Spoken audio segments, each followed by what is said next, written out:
The cold in Antarctica doesn't just bite it, erases. Got it stripped sound from the air, freezes breath before it can fade, and turns the entire world into something silent, ancient, and watchful. Out there, beneath miles of ice, the Earth keeps secrets older than anything humans have ever built. And for decades, one of those secrets refused to be understood. It started as nothing more than strange readings. Back in the 1960s, scientists flying over Antarctica began noticing something odd patterns in the magnetic field below the ice.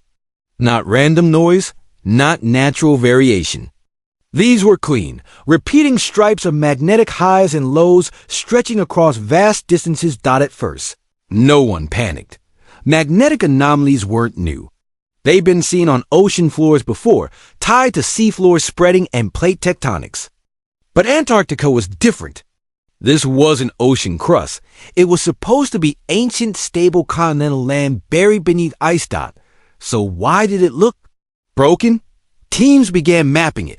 Planes flew long, straight survey lines across the frozen continent, carrying sensitive magnetometers that could detect even tiny changes in Earth's magnetic field. Line after line, year after year, they collected data, and the pattern became clearer. Massive bands of alternating magnetism like stripes painted across the crust hidden under miles of ice. It didn't make sense. No one could explain it. For decades, the mystery sat there mapped, studied, debated, but never saw. Then technology caught up. By the 1990s, scientists weren't just flying planes anymore.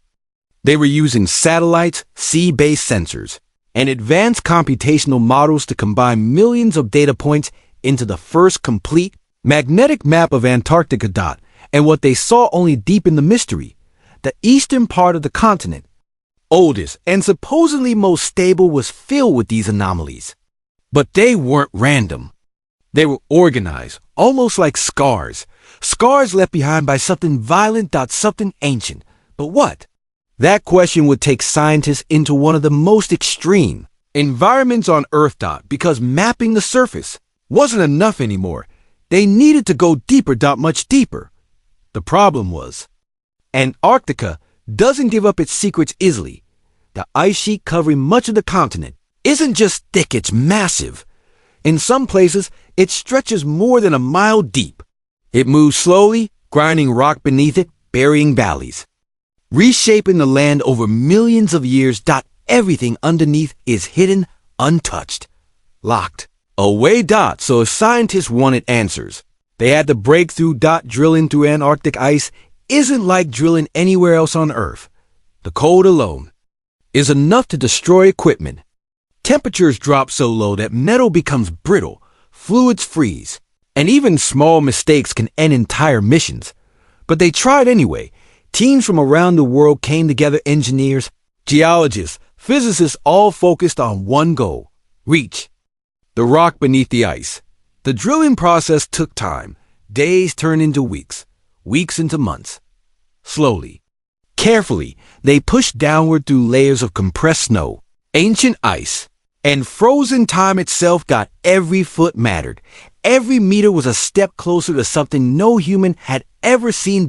And finally, after more than 1,600 feet of ice, they hit rock. The first samples were brought up in silence. There's a moment in science rare, electric, when you know something important is about to happen, even before you understand it. This was one of those moments. The rocks didn't look extraordinary at first glance, dark, dense, volcanic in nature. But when scientists began analyzing them, everything changed, because these weren't just any rocks. They didn't belong there. In labs across the world, researchers began testing the samples. They studied their chemical composition. They examined microscopic structures. They measured magnetic minerals locked inside, and they used one of the most powerful tools in geology, radiometric dating. By measuring the decay of radioactive elements within the rocks, scientists can determine their age with remarkable precision. The results came back, and they were shocking.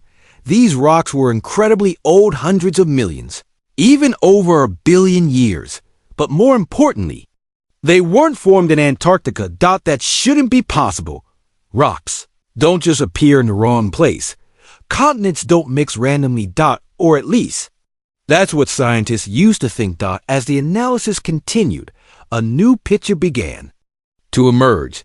These rocks had formed in a volcanic island arc, a chain of volcanoes, similar to those found today near Japan or Alaska, places where tectonic plates collide, and one slides beneath another in a process called subduction. In those zones, molten rock rises, forming volcanoes that stretch in arcs across the ocean. But Antarctica wasn't supposed to have that kind of history. And yet, the evidence was undeniable. So the question changed. It wasn't, what are these rocks? It became, how did they get there? The answer required looking far back in time. Far beyond human history. Far beyond dinosaurs. Back to a world that no longer exists. A world where Earth's continents were not scattered across the globe, but fused together into a single massive landmass, supercontinent, known as Rodinia. Over a billion years ago, nearly all of Earth's land was connected, forming a colossal structure that reshaped oceans, climates, and the planet itself. But Rodinia didn't form neatly. It wasn't a simple puzzle coming together. It was violent. Chaotic. Pieces of crust moved across the planet, collided, broke apart, and merged again in ways that scientists are still trying to understand. And somewhere in that chaos, a volcanic island arc was born, far from where Antarctica is today. This arc grew over time, volcanoes rising, erupting, building layer upon layer of rock. And then it moved. Tectonic plates carried it across the planet. Slowly. Relentlessly. Until one day, it collided with East Antarctica. The impact wasn't like a crash you'd see in a movie. It happened over millions of years. But the result was just as dramatic. The volcanic arc didn't bounce away. It didn't disappear. It fused, welded itself onto the edge of Antarctica, like a piece of a broken puzzle snapping into place.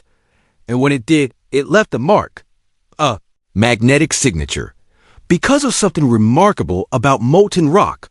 When volcanic rock cools, minerals inside it, especially iron-rich ones like magnetite, align with Earth's magnetic field, like tiny compasses, frozen in time. That means every rock carries a memory of the magnetic field at the moment it formed, a snapshot of Earth's past. And when scientists examined the Antarctic samples, they found something incredible. The magnetic directions inside those rocks didn't match where Antarctica should have been when they formed, but they did match where that volcanic arc would have been. Before it traveled, before it collided, before it became part of Antarctica. It was proof the rocks had moved, traveled across the planet, and slammed into a continent. Over a billion years ago, suddenly, the magnetic stripes made sense. They weren't random. They were the scars of that collision, the signature of a piece of Earth that didn't belong, but became part of something larger. And the implications were huge, because it meant Rodinia hadn't formed in a clean, predictable way. It was messy. Fragments of crust from distant parts of the world had been stitched together, leaving behind clues hidden deep beneath ice for billions of years. But the story didn't end there, because Antarctica wasn't done revealing its secrets. Far from the drilling sites, in a place known as Taylor Valley, another mystery had been quietly unfolding. A waterfall, but not like any waterfall on Earth.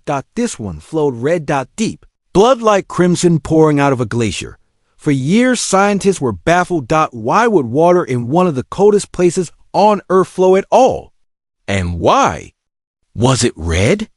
At first, people thought it might be algae or some kind of biological growth, but tests showed something different.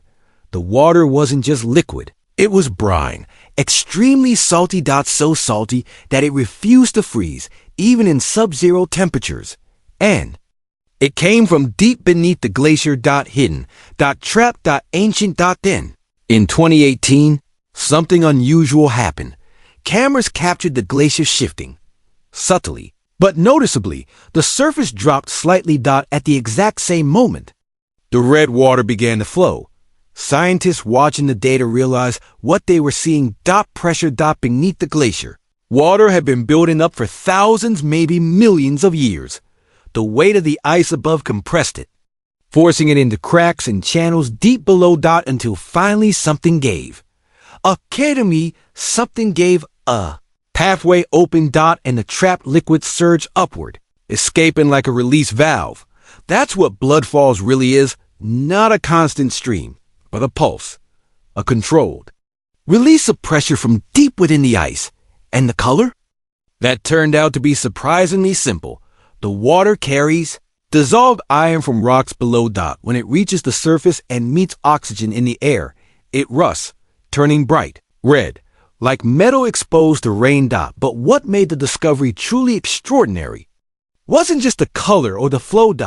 It was what lived inside that water. Microbes. Tiny life forms that had survived in complete darkness without oxygen for possibly millions of years. They didn't rely on sunlight.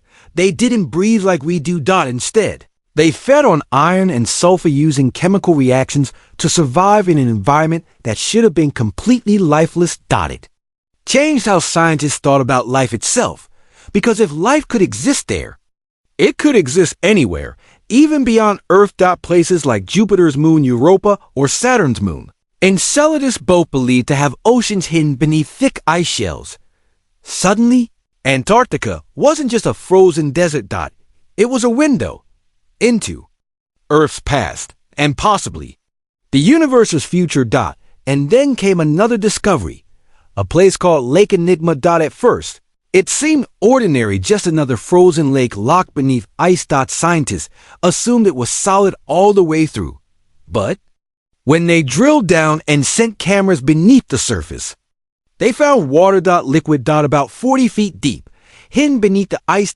And inside that water, life again. Strange microbial mats covering the lake bed. Some thin and spiky, others are thick, layered almost like carpets or tiny underwater forests. These organisms didn't just survive, they thrived. Some could even perform photosynthesis, producing oxygen in a place where sunlight barely reached. Others lived in low oxygen zones, adapting in ways that challenged everything scientists thought they knew. Lake Enigma became another piece of the puzzle. Another reminder that even in the harshest conditions, life finds a way. And as these discoveries came together, the magnetic anomalies, the ancient collisions, the hidden waters, the strange ecosystems, a new picture of Antarctica began to form, not as a lifeless, frozen wasteland, but as a dynamic, evolving system, a place where continents collided, where ancient oceans once existed, where life adapted in unimaginable ways, a place that had been quietly recording Earth's history for over 1 billion years and waiting for someone to uncover it. Because beneath the silence, beneath the ice, the Earth is never still. It remembers. And sometimes, if you dig deep enough, it tells you a story that changes everything. Tell me which city and country you're watching from. Subscribe and follow this story. Thanks for watching.